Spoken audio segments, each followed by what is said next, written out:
पूरा मामला क्या है और इन्हीं से हम जानते हैं। ये भी जानकारी मिल रही है कि धमकियों वगैरह भी मिल रही है आप लोग? देखिए, जो अभियुक्त अभी फरार हैं जी, तो उनके द्वारा धमकियां भी दी जा रही कि अभी एक का गला काटे हैं, बाकी एक दो लोग का और काटेंगे।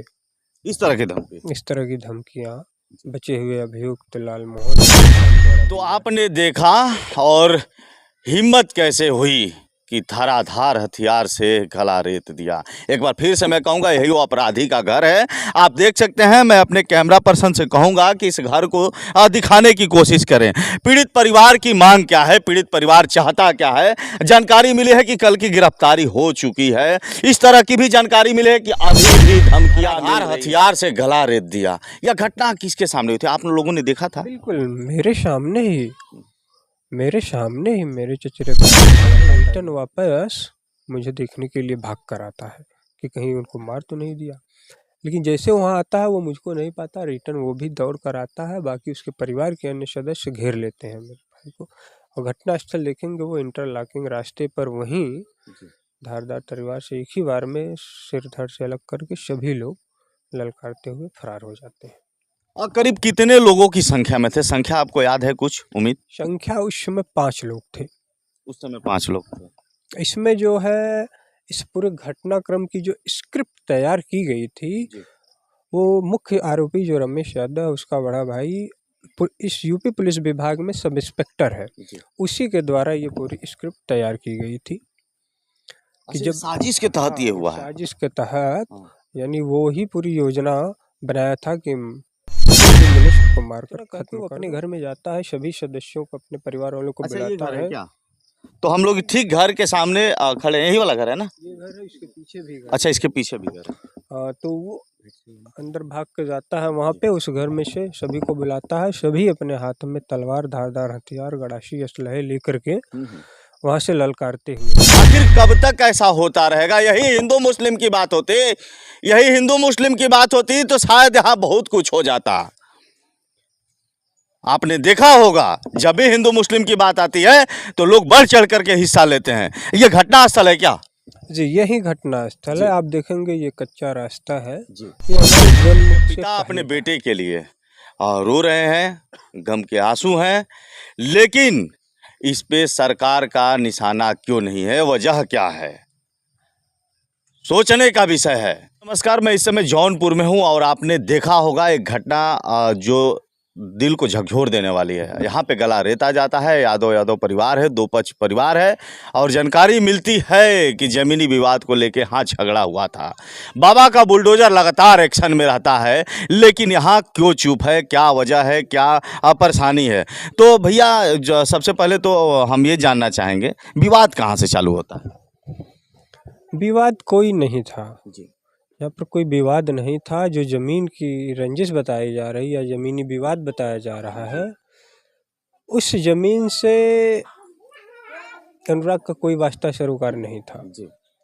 वो जो है वो ज़मीन को छोड़ चुके थे, वो उसको दे चुके थे आरोपी को, उससे उनसे कोई मतलब नहीं था जी।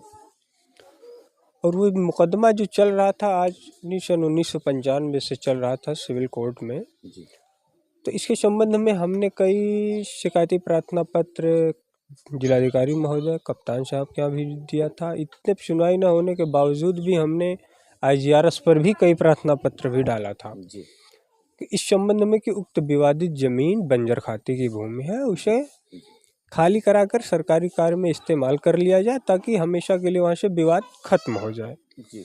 लेकिन शासन और प्रशासन ने कभी, या राजस्व विभाग या प्रशासनिक विभाग, किसी ने उस पर कभी भी गंभीरता या जरा सा भी सुनवाई नहीं किए। तो इसके बाद हम काफ़ी निराश हुए। तो हमने ये फैसला किया कि चलते ग्राम प्रधान जो है उनके जरिए इस मामले का निस्तारण कर लेते हैं। तो हमने ग्राम प्रधान वर्तमान समय में वीरेंद्र यादव हैं, उनको बुलाया और बताया कि भाई इसका समाधान करवा दीजिए। तो उन्होंने कहा ये है कि ठीक है, उस पक्ष से बात कर लेते हैं। उसके बाद होता क्या है कि वो कहते हैं टोटल विवादित ज़मीन है जितनी, उसको दे दो। हम उनकी बात मानकर सब टोटल विवादित ज़मीन जो है उसको दे दिया आरोपी को, भाई ले जाओ। और वहाँ पर देखेंगे आप जो ज़मीनी विवाद बताया जा रहा है, उस पर ग्राम प्रधान ने उस पर बुनियाद भी भरवा दी कि विवादित ज़मीन उसको दे दी गई है। कोई झगड़ा नहीं था, सब खत्म हो चुका था वहाँ। लेकिन वो व्यक्ति भूमाफिया है, आपराधिक किस्म का है। और वो झारखंड के कोयला खदान जिला धनबाद में कोयला खदान में नौकरी करता था और उसका संबंध जो था वो नक्सलियों उग्रवादियों से था। उसकी मेंटलिटी ही वो नक्सलियों टाइप थी। तो वहाँ से कई वेपन्स जैसे धारदार हथियार, तलवार, गड़ासी, बल्लम और असलहे वगैरह एकत्रित कर रखा था। और जहाँ तक हमने बताया कि वो देखिए भूमाफिया है, कई लोगों की ज़मीन पास पड़ोस के जितने लोग हैं सब पे फर्जी मुकदमे कर करके सबके ज़मीन पर कब्जा कर रहा था। इतना ही नहीं, वो झारखंड में जब नौकरी कर रहा था तो वहाँ से भी यहाँ के लोगों के ऊपर पर एक फर्जी मुकदमा कर रखा था कि ये लोग आए झारखंड में हमको लूट लिए। यानी इस तरह का मुकदमे में बजा कर फंसा कर सबकी ज़मीन को कब्जा कर लें। तो हालांकि बहुत पास पड़ोस के लोगों ने उसे अपनी ज़मीन दे दी, हम भी एट लास्ट में अपनी भी ज़मीन दे दिए कि ले जाओ भाई। उसके बाद भी बचती है जो ज़मीन, अब उस पर भी वो नया मुकदमा करके कि नहीं अभी इसको भी मुझे दे दो। और उस दिन का जो घटनाक्रम था, उस दिन कोई विवाद हुआ ही नहीं था। आप देखेंगे उस रास्ते से, ये कच्चा रास्ता है, मेरा जन्म नहीं हुआ। अच्छा, घटना स्थल पे हम लोग चलते हैं, जरा देखने की कोशिश करेंगे। और तो घटना स्थल पे चलेंगे, एक पिता अपने बेटे के लिए रो रहे हैं, गम के आंसू हैं, लेकिन इस पे सरकार का निशाना क्यों नहीं है, वजह क्या है, सोचने का विषय है। आखिर कब तक ऐसा होता रहेगा? यही हिंदू मुस्लिम की बात होती तो शायद यहाँ बहुत कुछ हो जाता। आपने देखा होगा जब भी हिंदू मुस्लिम की बात आती है तो लोग बढ़ चढ़ करके हिस्सा लेते हैं। ये घटना स्थल है क्या? जी, यही घटना स्थल है। आप देखेंगे ये कच्चा रास्ता है, ये हमारे जन्म से पहले का है। हम लोग इसी से आते जाते रहे हैं। ये देखेंगे रास्ते पे थोड़ा सा ईंट ऊपर बिखरा हुआ है।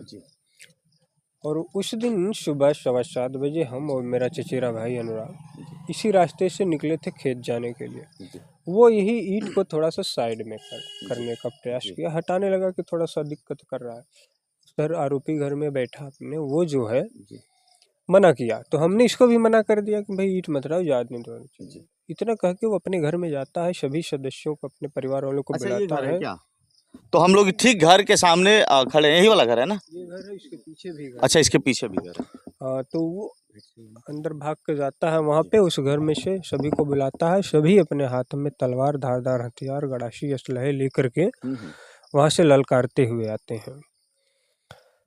तो उस परिवार में थोड़ा सा 10 कदम आगे था मुख्य आरोपी। तो मैंने देखा कि ठीक है तलवार लेकर आ रहा है, हो सकता है डराए धमकाए वापस चला जाए। लेकिन वो जब मैं बेहद करीब आ जाता है तो मैं अपने भाई अनुराग को कहता हूँ कि भाई तुम वापस घर भाग जाओ। वो भाग जाता है और ये मुझे दौड़ा लेता है। मैं वह सामने देखेंगे तो विद्यालय कैंपस से उस तरफ भागता हूँ, तो मुझे वहाँ तक दौड़ाता है लेकिन नहीं पाता। इसी बीच मेरा भाई रिटर्न वापस मुझे देखने के लिए भाग कर आता है कि कहीं उनको मार तो नहीं दिया। लेकिन जैसे वहाँ आता है वो मुझको नहीं पाता, रिटर्न वो भी दौड़ कर आता है। बाकी उसके परिवार के अन्य सदस्य घेर लेते हैं मेरे भाई को। और घटना स्थल देखेंगे वो इंटरलॉकिंग रास्ते पर वहीं धारदार तलवार से एक ही बार में सिर धड़ से अलग करके सभी लोग ललकारते हुए फरार हो जाते हैं। और करीब कितने लोगों की संख्या में थे? संख्या आपको याद है कुछ, उम्मीद? संख्या उस समय 5 लोग थे। उस समय 5 लोग थे। इसमें जो है इस पूरे घटनाक्रम की जो स्क्रिप्ट तैयार की गई थी, वो मुख्य आरोपी जो रमेश यादव, उसका बड़ा भाई इस यूपी पुलिस विभाग में सब इंस्पेक्टर है, उसी के द्वारा ये पूरी स्क्रिप्ट तैयार की गई थी। कि जब साजिश के तहत ये हुआ है। साजिश के तहत यानी वो ही पूरी योजना बनाया था कि जो भी मिले सबको मारकर खत्म कर दो, बाकी जो होगा हम पुलिस विभाग में है सब देख लेंगे। अच्छा, ऐसा भी कहा? जब भी घर आता था तो लोगों को उकसाता था अपने परिवार को कि मारकर खत्म कर दो, बाकी जो होगा हम देख लेंगे। अब ऐसा नहीं है कि आप पुलिस विभाग में हैं तो कानून को हाथ में ले लीजिएगा। धराधार हथियार से गला रेत दिया। यह घटना किसके सामने हुई थी? आप लोगों ने देखा था? बिल्कुल मेरे सामने ही मेरे चचेरे भाई का गला काटा गया। और इतने नहीं, उस दौरान उसकी माँ और बहनें भी वारदात स्थल पर पहुंच चुकी थी। बीच बचाव करने का प्रयास कर पाई, तब तक वो गला काट कर फरार हो गए, अपने काम में सफल हो गए। जी। फिर उसके बाद भैया क्या हुआ? बड़ा वह दुखद घटना रही होगी। फिर उसके बाद क्या होता है? अब उसके बाद क्या होना है, ठीक है प्रशासन आया। अब देखिए प्रशासन इसी घटना का इंतज़ार कर रहा था कि भाई बड़ी वारदात हो तो हम चलें।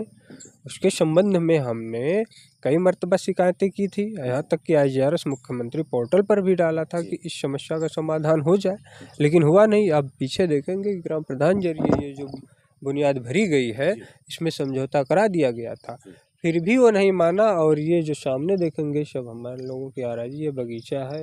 अच्छा, ये वाला। हाँ, ये सब जी पर भी वो जी। मुकदमा कर रखा था कि अब मुझे यहाँ से सड़क तक चाहिए, तो ये लालच थी।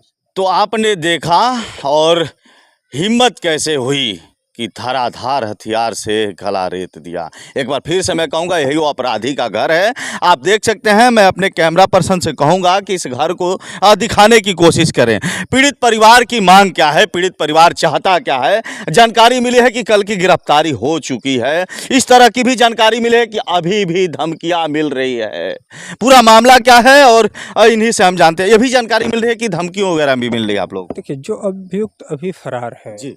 तो उनके द्वारा धमकियां भी दी जा रही कि अभी एक का गला काटे हैं, बाकी एक दो लोग का और काटेंगे। इस तरह की धमकी। इस तरह की धमकियां बचे हुए अभियुक्त लाल मोहन और शशांक द्वारा दी जा रही है।